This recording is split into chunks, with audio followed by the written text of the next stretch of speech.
Hello, this is my Royal Opera House costume submission. This was my final design and this is how I got there. After researching into the play Das Rheingold, I researched into the director's visions and chose Elemental Dreamscape. This was because I think the Earth's natural world was a good starting point with lots of ideas for my project. I also did some research into the characters I had the most interest in.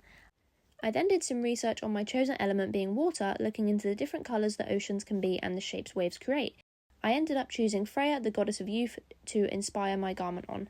Then, to get a better understanding of the type of garment I wanted to make, I did some illustrations inspired by Freya.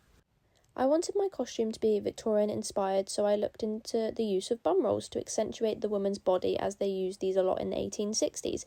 I also made a sample plus some artist research to gain more knowledge. To gain some more primary research, I took myself to the beach and looked at the shapes of the waves and the colours of the ocean. Then, in response to this research, I drew 3 design sketches including the shapes of the waves. I wanted to learn more about sustainability, so I was able to apply this knowledge to my costume, so I researched into the Theatre Green Book.